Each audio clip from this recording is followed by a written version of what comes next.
You were born into a world of beautiful lies. They tell you that your life belongs to the Emperor, your soul belongs to your ancestors, and your body belongs to your Lord. They are wrong. From the moment you take your first breath in the paper-walled room of your family estate, you belong to the sword. You are not a child, you are a scabbard for a weapon that has killed more men than you can count. The year is 1560. The Sengoku Jidai. The age of warring states. Japan is burning. The cherry blossoms fall, and they land on corpses. Your training begins before you can speak properly. You are not taught to read poetry first, you are taught to endure pain. Your father hits you with a wooden bodkin. If you cry, he hits you again. If you flinch, you are shamed. You must be like a stone. Cold. Silent. Unfeeling. At age 5, you are given your first dagger. At age 13, your Seppuku ceremony takes place. They shave your forehead in the style of a warrior. You are given real steel. The katana and the wakizashi. The long sword to kill enemies, the short sword to kill yourself. This is the duality of your existence, murder and suicide. You are told this is honor. You are told this is Bushido. But deep down, you know the truth.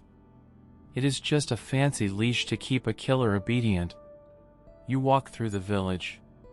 You are a member of the warrior caste. The peasants bow so low their foreheads touch the mud. They are terrified of you. They should be. You have the right of Kirisa Gomen, permission to cut and leave. If a farmer splashes mud on your silk hakama, you can cut his head off right there in the street, and no law will touch you. You test your new blade on a criminal, or perhaps a beggar. It is called tamashigiri. You slice through the torso to see if the sword is sharp. The bone crunches. The blood sprays onto your sandals. You feel powerful. But you also feel the hunger in your stomach. Your lord is poor. He pays you in rice, not gold. And this year, the harvest is bad. You are a god among peasants, but you are starving. War comes. It always does. Your daimyo has offended another daimyo, or perhaps he just wants more land. It doesn't matter. You are summoned. You put on your armor. It is not the shining suit of a European knight. It is small iron plates lacquered in black, tied together with silk cords. It looks like the exoskeleton of a giant insect.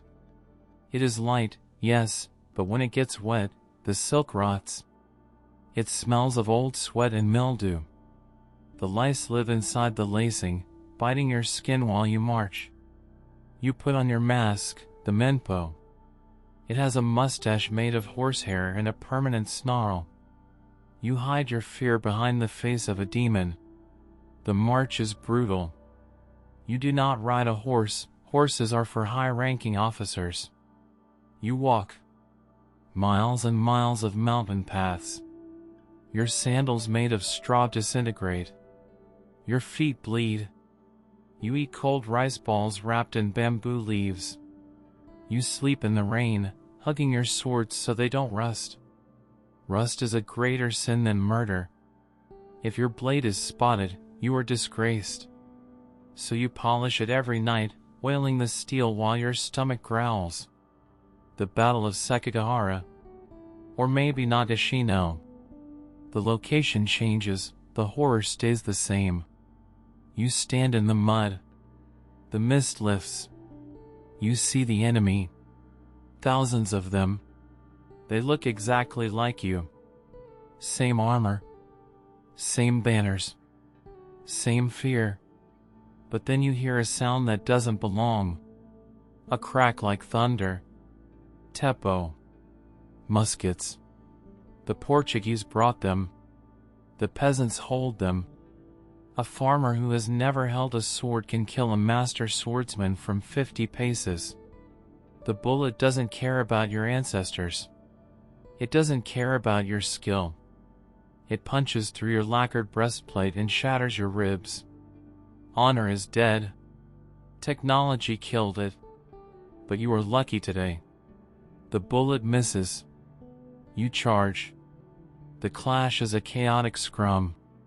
It is not a duel. It is a slaughter. You are pushed from all sides. The smell of blood mixes with the smell of gunpowder and bowels. A spearman and a shigaroo thrusts at you. You deflect. You cut him down. You step over his body. You are looking for a samurai. A head worth taking. You find one. He is young. You fight. Sparks fly. You trip him. You stab him in the throat through the gap in his armor. He gurgles and dies. Now comes the work. You saw through his neck bone.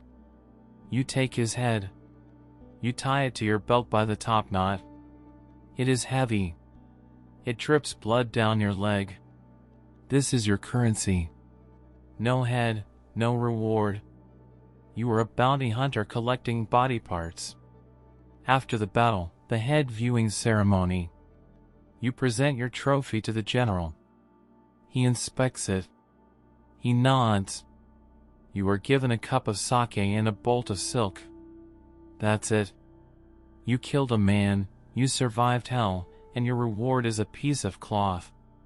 You look at the pile of heads. Some are friends. Some are enemies.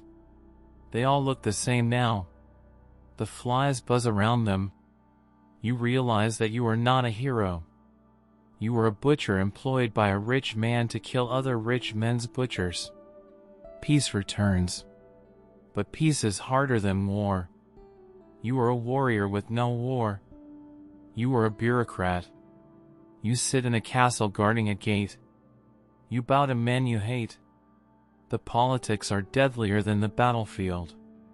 One wrong word, one mistaken protocol, and you are ordered to commit seppuku.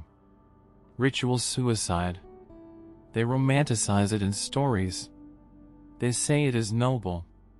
It is not. It is agonizing. You kneel on a white tatami mat. You are dressed in white death robes. Your best friend stands behind you with a sword. He is your kaishakunin. His job is to cut off your head after you cut your stomach. You pick up the short blade. You wrap the handle in paper so your hands don't slip on the blood. You plunge it into your abdomen. The pain is blinding. It is absolute fire. Your instincts scream at you to stop, to curl up, to cry. But you must not. You must pull the blade across your stomach, slicing your own entrails. You must show no fear. You must die perfectly so your family is not shamed. You look at the cherry blossoms in the garden. They are beautiful. You are dying for a mistake in paperwork. The sword falls. Darkness. Or perhaps you don't die. Perhaps your lord loses his land. You become a ronin, a wave man, a masterless samurai. This is the ultimate shame. You wander the roads. You are hungry. Your clothes are ragged. You sleep in temples. The peasants who used to bow to you now throw stones. You sell your sword, your soul, just to buy a bowl of soup. You become a bandit. You work for the Yakuza gambling dens. You have fallen from the sky to the mud. You realize that without a master, you are nothing. The armor, the crests, the titles, it was all a costume. Underneath, you were just a man who knew how to kill. You sit by a fire in a ruined shrine. You look at your hands. They are calloused. You remember the poem you wrote before your first battle.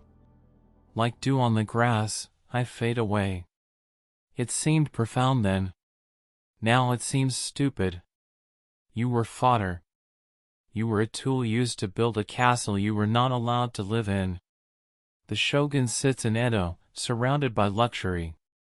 You sit in the dirt, surrounded by ghosts. You grip the handle of your rusted katana. It is the only friend that never lied to you.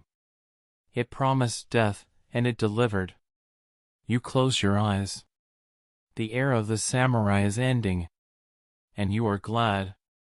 Because honor was too heavy a burden for any human to carry.